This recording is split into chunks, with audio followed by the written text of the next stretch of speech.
March 2, 1943. Rabaul Harbour, New Britain. Rear Admiral Masatomi Kimura stood on the bridge of destroyer Shirayuki, watching 8 heavily loaded transport vessels prepare for what Japanese naval intelligence considered a routine reinforcement mission to Lae, New Guinea. The veteran convoy commander had completed 17 successful runs through these waters, delivering 127,000 troops and 89,000 tons of supplies without significant Allied interference. "Another milk run to Lae," Kimura remarked to his staff, observing the systematic loading of 6,912 troops from the 51st Division aboard transports that had become the lifeline of Japanese operations in New Guinea. Allied air power cannot effectively coordinate attacks against moving convoys. Our schedule puts us beyond their range during daylight hours, while darkness provides protection from bombing attempts. What Rear Admiral Kimura couldn't know, what none of the Japanese naval officers planning Operation 81 could have imagined, was that Allied intelligence had already broken Japanese naval codes, revealing every detail of their convoy route, timing, and cargo. More devastatingly, General George Kenney's 5th Air Force had developed revolutionary skip-bombing tactics and modified B-25 Mitchell bombers that would transform this routine mission into the most devastating convoy massacre in Pacific naval history.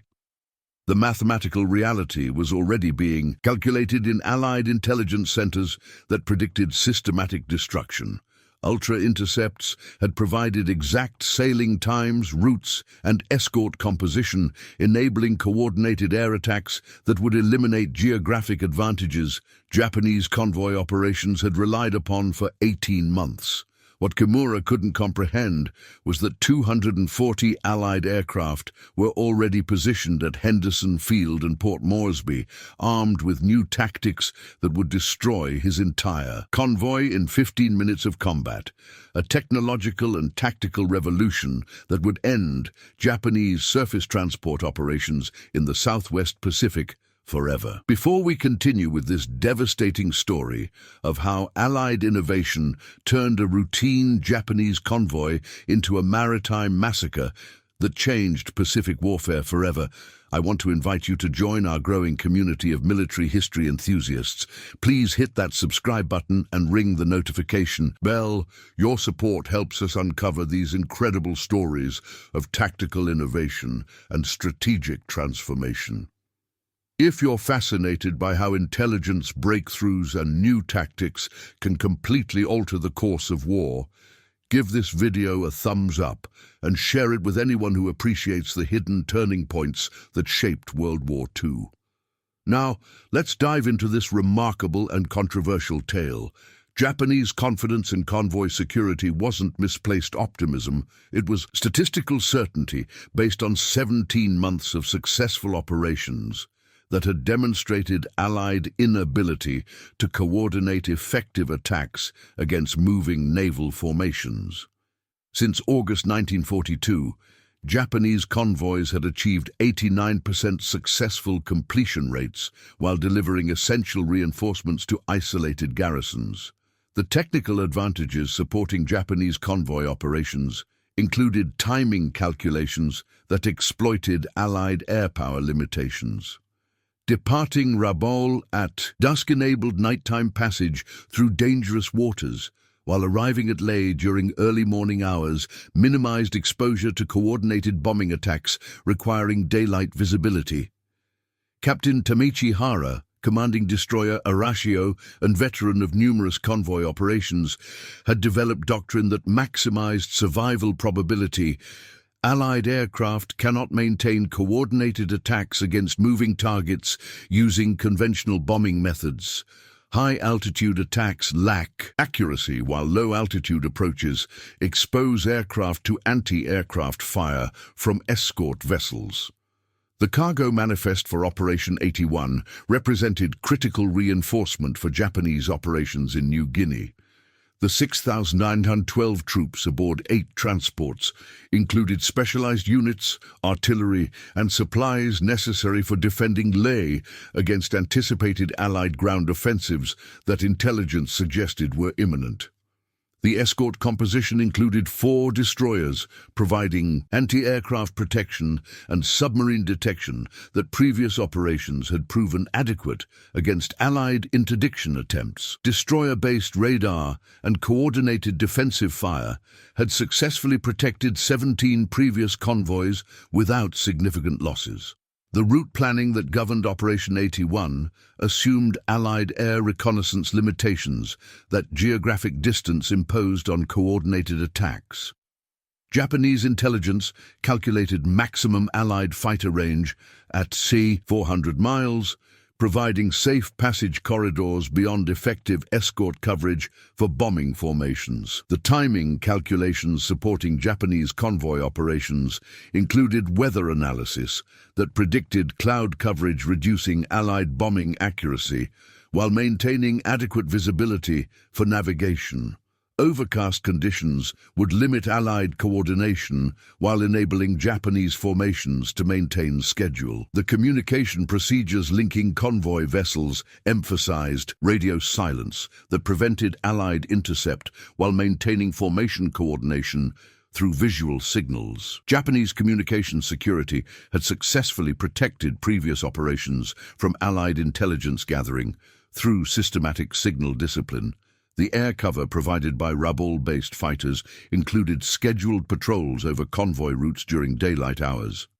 Zero fighters provided early warning against Allied reconnaissance while maintaining sufficient fuel reserves for combat engagement against bomber formations attempting convoy attacks. The loading procedures completed at Rabaul reflected systematic Japanese logistics that had sustained 18 months of convoy operations. Standardized cargo arrangements enabled rapid port turnaround while maximizing transport capacity for essential military supplies and personnel. As Operation 81 departed Rabaul Harbor with systematic precision that had characterized successful Japanese convoy operations, Rear Admiral Kimura embodied confidence that routine procedures and proven tactics would deliver another successful reinforcement mission despite increasing Allied air activity in the Southwest Pacific Theater. The stage was set for revolutionary demonstration that technological innovation and intelligence superiority could transform routine military operations into systematic massacres that redefined naval warfare possibilities. Japanese confidence in convoy operations wasn't mere operational routine.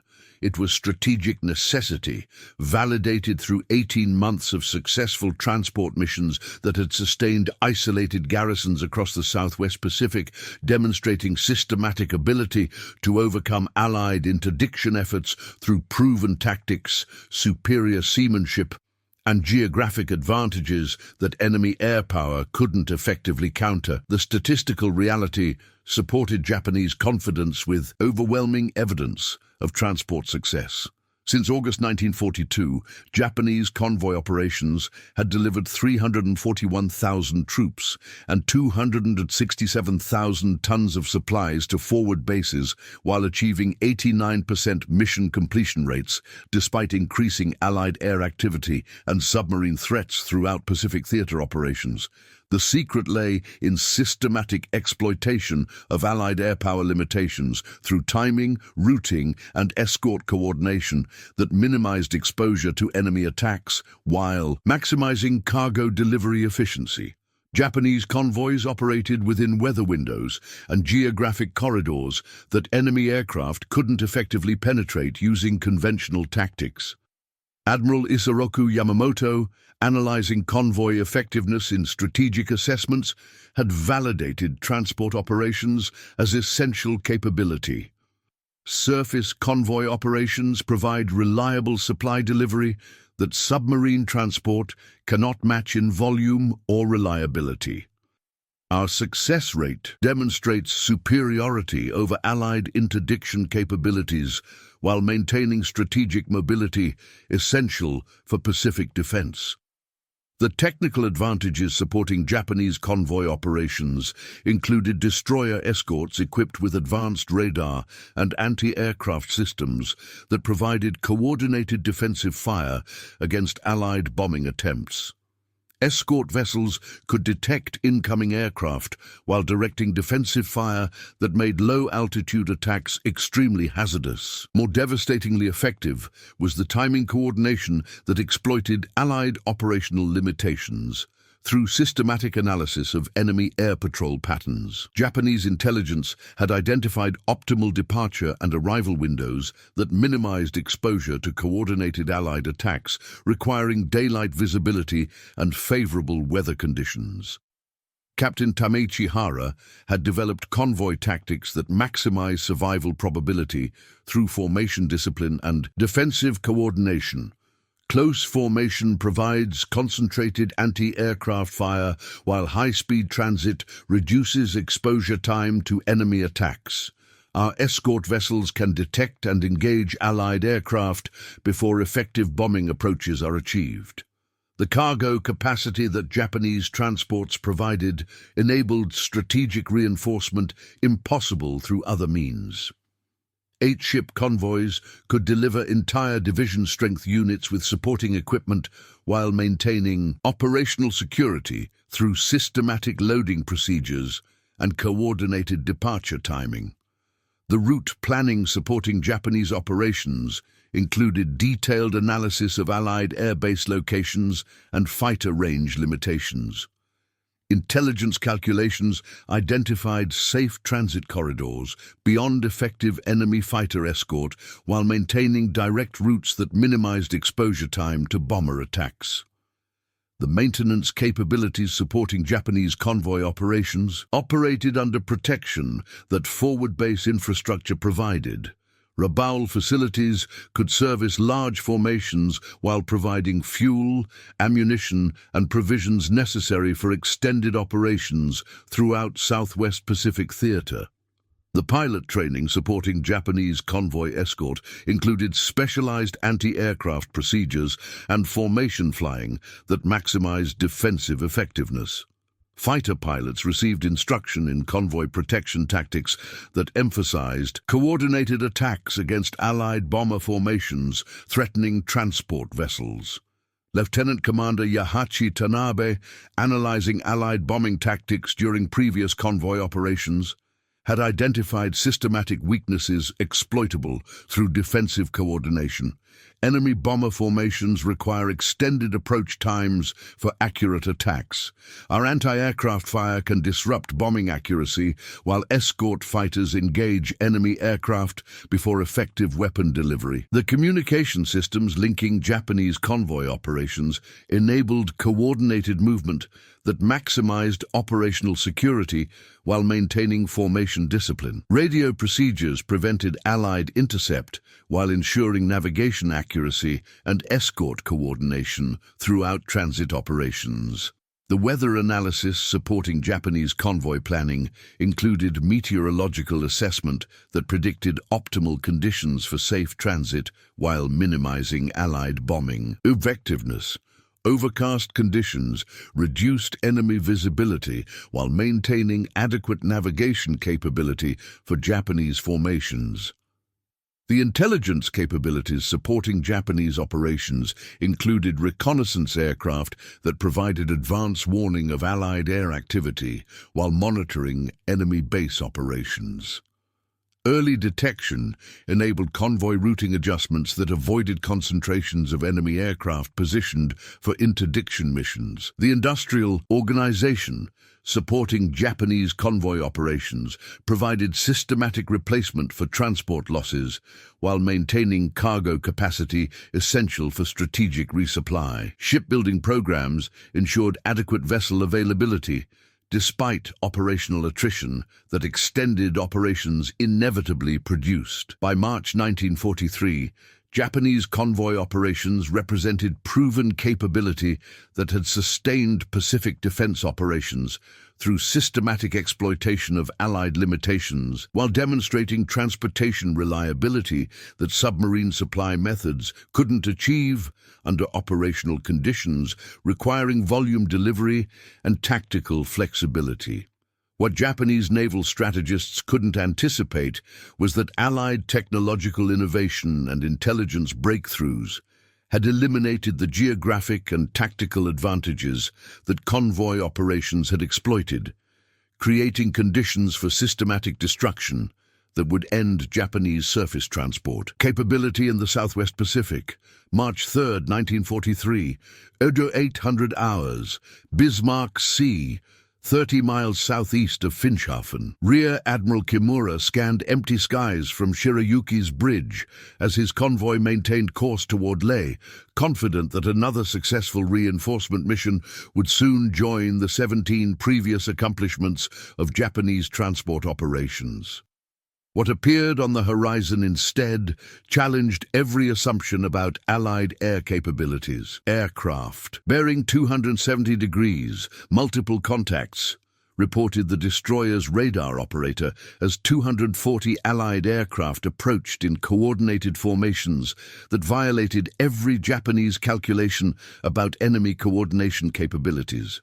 B-25 Mitchell bombers, A-20 Havocs and P-38 Lightning fighters converged on the convoy with tactical precision that suggested systematic intelligence rather than opportunistic encounter. The first skip bombing attacks began at 8:15 hours as modified B-25s approached at masthead height, their bombs skipping across wave surfaces like deadly stones before exploding against transport hulls below the waterline. What Kimura witnessed was revolutionary tactics developed by Pappy Gunn and the 5th Air Force that transformed conventional bombers into precision ship killers.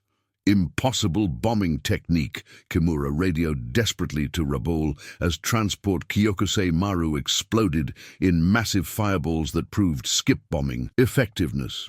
Enemy aircraft attack at wave level with bombs that bounce off water surface. Our anti-aircraft fire cannot depress sufficiently to engage attacking aircraft. The systematic destruction that followed validated General George Kenney's tactical innovations through combat results that exceeded every projection. Modified B-25s, equipped with 8 forward-firing 50-caliber machine guns, strafed convoy vessels while delivering skip bombs with accuracy impossible, using conventional high-altitude techniques. Lieutenant Colonel Bill Benn, leading the 42nd Bomb Squadron, observed the revolutionary effectiveness with professional satisfaction. Skip bombing eliminates the altitude advantage Japanese anti-aircraft depends on. We approach at 0 feet, skip bombs under their defensive fire, and strafe everything that moves. It's systematic destruction. The psychological impact was immediate and devastating for Japanese personnel who discovered that Allied aircraft could attack with impunity, while destroyer escorts proved incapable of providing effective defensive fire against masthead height approaches that violated conventional bombing doctrine. The technical innovation that enabled skip bombing included bomb modifications that allowed surface skipping while maintaining explosive effectiveness against ship hulls. Delayed action fuses enabled penetration below waterlines before detonation, creating damage that conventional bombs couldn't achieve through direct hits. Major Ed Lana, commanding modified B-25 gunships, documented the tactical revolution. Pappy Gunn's modifications turned our bombers into flying destroyers. 8 machine guns suppress deck crews, while skip bombs guarantee hull penetration. Japanese convoy defense has no counter for low-altitude coordinated attacks. The coordination that Allied formations demonstrated included fighter escort that eliminated Japanese air cover while bombers systematically engaged individual transport vessels. P-38 Lightnings destroyed 0 fighters attempting convoy protection, while B-25s concentrated on ship destruction without interference. The communication intercepts that had enabled Allied preparation included complete Japanese convoy routing and timing through ultra-intelligence. Every aspect of Operation 81 had been compromised, allowing coordinated attacks that Japanese defensive planning couldn't anticipate or counter through conventional means. Captain Hara, commanding destroyer Arashio, attempted evasive maneuvers that skip-bombing tactics rendered ineffective. Enemy aircraft maintain attack approaches regardless of defensive fire.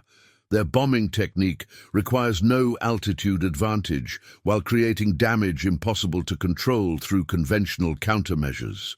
The fuel logistics that sustained Allied attacks included forward basing that enabled extended combat operations over target areas. Henderson Field and Port Moresby provided sufficient range for coordinated formations while maintaining fuel reserves for sustained engagement against Japanese defensive efforts. The ammunition capacity that modified B-25s carried included 2,000 rounds per aircraft for sustained strafing attacks that suppressed Japanese defensive fire while enabling precision skip-bombing approaches. Allied aircraft could engage repeatedly, while Japanese vessels faced continuous attack without effective response capability. The weather conditions that accompanied Allied attacks provided optimal visibility for low-altitude operations, while maintaining sea states that enabled accurate skip-bombing. Cloud cover protected Allied formations during approach, while clearing over target areas provided perfect attack conditions.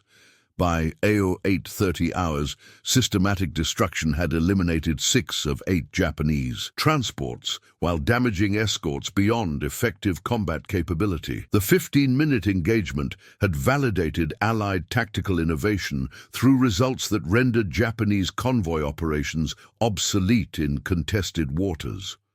The dawn had brought technological slaughter that transformed routine reinforcement into systematic massacre, proving that intelligence superiority and tactical innovation could eliminate traditional defensive advantages through coordinated attacks that Japanese naval doctrine couldn't counter. March 3, 1943, AO 8:45 hours, Bismarck Sea. The systematic destruction was complete.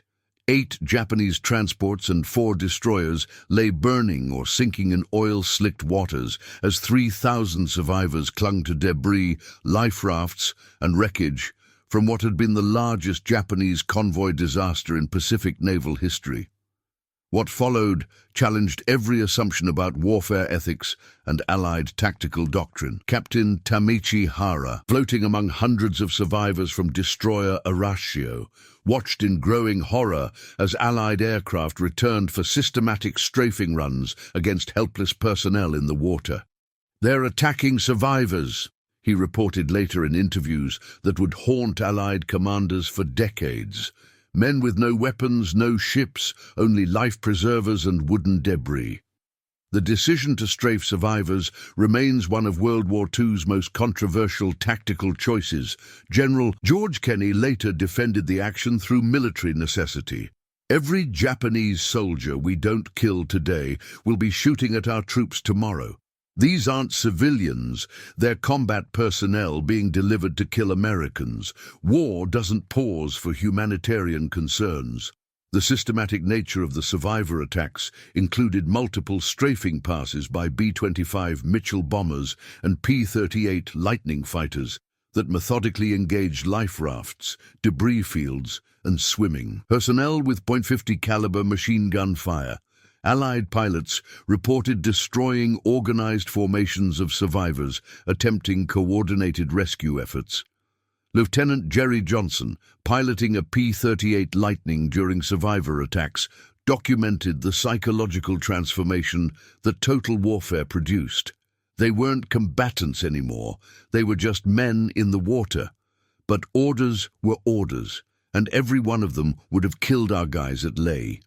You compartmentalize the human element and focus on military objectives.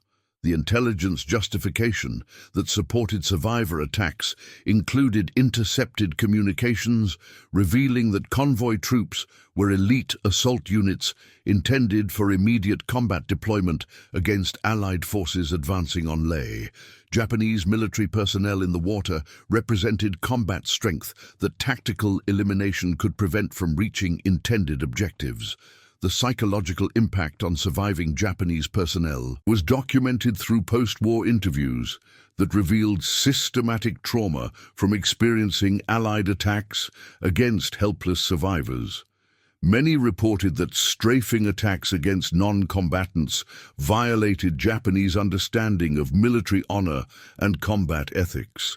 Major William Benn, leading B-25 formations during survivor attacks, struggled with operational necessities that contradicted traditional warfare ethics. Nobody wants to shoot men in the water, but strategic reality demanded elimination of enemy combat potential. Every surviving soldier represented future American casualties if they reached their destination. The tactical effectiveness of survivor attacks included prevention of organized rescue operations that might have saved significant numbers of Japanese personnel for future combat operations. Allied strafing disrupted flotation devices and scattered survivor groups that Japanese rescue vessels might have located and recovered. The legal analysis that accompanied survivor attacks remained classified for decades, while Allied commanders grappled with Geneva Convention implications of engaging non-combatant personnel. Military lawyers argued that transport troops remained legitimate targets regardless of circumstances, while critics suggested war crimes prosecution. Staff Sergeant Robert Martinez, observing survivor attacks from rescue aircraft, documented the systematic nature of Allied operations. "We attacked everything in the water, life rafts, debris, individual swimmers. The objective was preventing any survivors from reaching rescue vessels or shore installations where they could resume combat operations." The rescue prevention that Allied attacks achieved included destruction of Japanese flotation devices and systematic disruption of survivor organization that enabled coordinated signaling for rescue operations. Strafing attacks eliminated survival equipment while scattering survivors beyond effective rescue capability. The communication intercepts that justified continued attacks included Japanese rescue coordination attempts that Allied intelligence monitored in real time. Enemy rescue vessels were approaching survivor areas, making elimination of personnel essential for preventing recovery of combat-effective troops. Captain Hara's post-war testimony provided Japanese perspective on survivor attacks that challenged Allied justifications. They systematically murdered helpless men who posed no immediate military threat. This violated every understanding of combat honor and military necessity that civilized warfare acknowledges. The weather conditions that accompanied survivor attacks included calm seas that enabled accurate strafing while maintaining visibility for systematic engagement of scattered personnel. Clear skies provided optimal conditions for precision attacks against individual targets while preventing survivor concealment. The ammunition expenditure during survivor attacks included over 50,000 rounds of .50 caliber machine gun fire directed against personnel in water rather than military equipment or installations. Allied aircraft systematically engaged human targets with sustained fire that ensured maximum casualty rates. The moral justification that General Kenney provided included strategic analysis that survivor elimination prevented future combat casualties while demonstrating Allied commitment to total warfare that would demoralize Japanese resistance through systematic demonstration of technological superiority. By 0900 hours, Systematic survivor attacks had eliminated organized Japanese resistance while preventing coordinated rescue operations that might have saved combat-effective personnel for future operations. The controversial decision had achieved tactical objectives while creating ethical questions that would influence warfare doctrine for decades. The helpless had become the hunted through Allied tactical innovation that extended battlefield effectiveness beyond conventional engagement, proving that total warfare eliminated traditional distinctions between combatants and non-combatants when strategic necessity demanded maximum enemy elimination. March 4, 1943, Allied Air Command Headquarters, Port Moresby. General George Kenney reviewed after-action reports, documenting the complete destruction of Japanese convoy operations, while grappling with intelligence estimates that only 950 of 6,912 enemy personnel had survived the Bismarck Sea engagement. His tactical innovation had achieved unprecedented results, while creating ethical controversies that would define total warfare doctrine for generations. "We eliminated an entire Japanese division in 15 minutes of combat," Kenney reflected in classified correspondence. Skip bombing and coordinated attacks proved that convoy operations are obsolete against modern air power, but the survivor attacks that crossed lines we'll spend decades justifying to ourselves and history. The final statistics told a story of technological revolution that mathematics made undeniable. Allied forces had achieved 85% casualty rates against Japanese transport operations, while demonstrating tactical capabilities that rendered surface convoy operations impossible in contested waters. The Battle of Bismarck Sea had fundamentally altered Pacific warfare through systematic destruction. The human cost was documented with devastating precision. 2,962 Japanese military personnel killed, 8 transports destroyed, 4 destroyers sunk or severely damaged, while Allied losses totaled only 2 aircraft and 5 aircrew. The mathematical disparity validated technological superiority over traditional naval tactics. Captain Tamechi Hara, among the 950 survivors rescued by Japanese submarines and destroyers, provided definitive assessment that influenced Japanese strategic planning. Such a debacle changed how we viewed American warfare capabilities. They demonstrated systematic elimination that made traditional military operations obsolete through technological innovation and tactical coordination. The strategic implications extended beyond individual engagements to encompass complete transformation of Japanese supply operations in the Southwest Pacific. Convoy operations ceased immediately after Bismarck Sea, forcing reliance on submarine transport that couldn't sustain garrison requirements for extended defensive operations. But the most lasting impact was ethical rather than tactical. Allied decision to strafe survivors created precedent for total warfare that eliminated traditional combat distinctions, while demonstrating technological capability to achieve systematic enemy elimination. Regardless of humanitarian considerations, Dr. Richard Frank, analyzing post-war documentation, documented the moral transformation. Bismarck Sea represented watershed moment when technological capability enabled systematic destruction that exceeded traditional warfare ethics. Allied forces proved that modern air power could eliminate enemy forces completely, but the survivor attacks revealed total war's descent into mechanized slaughter. The technological lessons learned during Bismarck Sea influenced Allied tactical development throughout Pacific operations. Skip bombing became standard doctrine, while coordinated air-sea attacks provided templates for systematic enemy elimination that would characterize subsequent campaigns. The intelligence breakthrough that enabled Allied success included ultra-intercepts that provided complete enemy operational planning. Japanese naval codes had been completely compromised, making convoy operations impossible when enemy forces could predict timing, routing, and cargo composition. The industrial capacity that supported Allied operations demonstrated manufacturing superiority that sustained complex air operations at scales Japanese forces couldn't match. Allied aircraft replacement rates exceeded Japanese ship production while maintaining technological advantages through systematic innovation. General Douglas MacArthur, analyzing strategic implications, recognized Bismarck Sea as decisive transformation. Japanese surface transport capability has been eliminated through systematic demonstration of air power superiority. Enemy forces can no longer sustain large-scale operations, while our technological advantages ensure continued tactical superiority. The psychological impact on Japanese strategic planning included immediate abandonment of convoy operations in contested waters.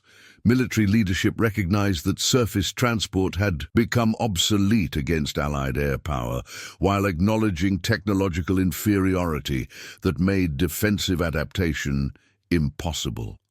The legal analysis that accompanied survivor attacks remained classified for decades, while Allied governments grappled with Geneva Convention implications. Military necessity arguments provided justification, while critics suggested war crimes investigation that political considerations prevented. The post-war implications included influence on international warfare law that addressed systematic destruction capabilities. Modern technology-enabled Bismarck Sea precedent contributed to legal frameworks governing total warfare, while acknowledging technological reality that made traditional combat ethics obsolete. The Cold War connections became apparent as Allied tactical innovations influenced nuclear warfare doctrine, emphasizing systematic enemy elimination through technological superiority. The same principles that governed survivor attacks would inform strategic bombing and nuclear targeting that defined post-war military planning. At the 1993 commemoration of Bismarck Sea's 50th anniversary, surviving Allied aircrew and Japanese naval personnel met for unprecedented historical reconciliation.